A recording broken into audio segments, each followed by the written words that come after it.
Assalamu alaikum, I'm Aisha and you're watching Samar News. Here are today's headlines. Prime Minister Shehbaz Sharif says Pakistan's role as a mediator in regional diplomacy has been strengthened by the support of Turkish President Recep Tayyip Erdogan. Speaking in Istanbul, the Prime Minister said Pakistan and Turkey share a long-standing relationship built on mutual trust, historic cooperation, and support during critical moments. He described Turkey as one of Pakistan's strongest and most reliable allies. Turkish President Recep Tayyip Erdogan has said Israel must not be allowed to undermine the U.S Iran peace agreement, stressing that lasting stability in the Middle East depends on the support of regional countries. Speaking alongside Pakistani Prime Minister Shehbaz Sharif in Istanbul, Erdogan said no peace initiative can succeed without regional cooperation. He also announced plans to expand Turkey's cooperation with Pakistan in energy, transport, technology, defence, and trade. France and the United Kingdom have reached an agreement with Oman to work together on restoring safe transit through the Strait of Hormuz. According to a joint statement issued by French President Emmanuel Macron and UK Prime Minister Keir Starmer, the leaders said safe passage for ships of all nations was a matter of global concern. The statement said the three sides would coordinate efforts to support freedom of navigation and help reassure commercial shipping using the strategic waterway. Britain and France also said they were ready to deploy the wider multinational military mission to support freedom of navigation in the Strait of Hormuz. Iranian Parliament Speaker Baker Ghalibaf has said Tehran will not allow any American interference in the Strait of Hormuz, stressing that Iran remains determined to retain control over arrangements for the strategic waterway. Speaking during his meeting with Chinese Vice Chairman He Wei, Ghalibaf said the Islamic Republic had ensured the smooth passage of Chinese vessels through the Strait of Hormuz, describing China as a country that stood by Iran during difficult times. He added that during a recent Iranian delegation visit to Oman, Tehran and Muscat reached an agreement under the Islamabad Memorandum of Understanding to regulate maritime traffic through the strait.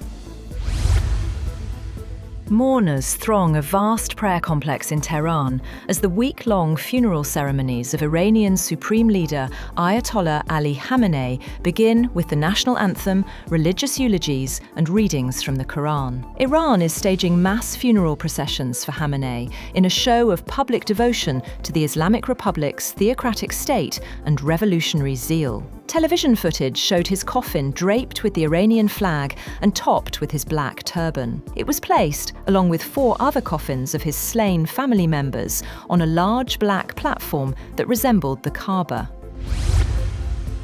On the other hand, Iran's new supreme leader, Mujtaba Khamenei, is unlikely to attend the funeral ceremonies of his father, late supreme leader Ayatollah Ali Khamenei, due to serious security concerns. According to reports cited by Al Jazeera, Khamenei has expressed his desire to attend the funeral, but he has not been allowed to appear publicly because officials fear Israel could target him during the mourning events. Al Jazeera TV reported Revolutionary Guard officials are also concerned that Israel could track his secret location through his movements if he appears in public. Russia's military has told Russian President Vladimir Putin that its forces had taken control of Kostiantynivka in eastern Ukraine, a key locality whose capture Moscow has long sought in its advance through the Donetsk region. Putin, shown in videos visiting a command post and receiving a report from top commanders, praised the city's capture as an important strategic achievement. He also said Russian forces had to increase the scale of security zones in response to intensified Ukrainian long-range strikes, mainly against Russia's oil industry.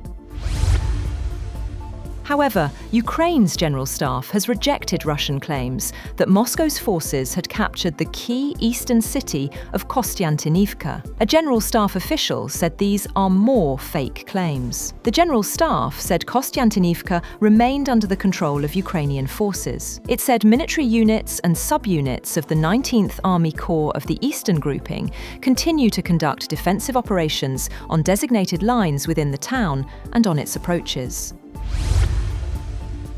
Pop music megastar Taylor Swift and football player Travis Kelce are married as guests attended a star-studded celebration at Madison Square Garden in New York that capped a 3-year love story. Just and T married flashed on giant screens on the exterior of the Manhattan Sports Arena. Swift's publicist confirmed via email that the Grammy-winning musician had wed the Kansas City Chiefs star. The publicist's statement said comedian Adam Sandler officiated the ceremony, describing him as a friend of the couple.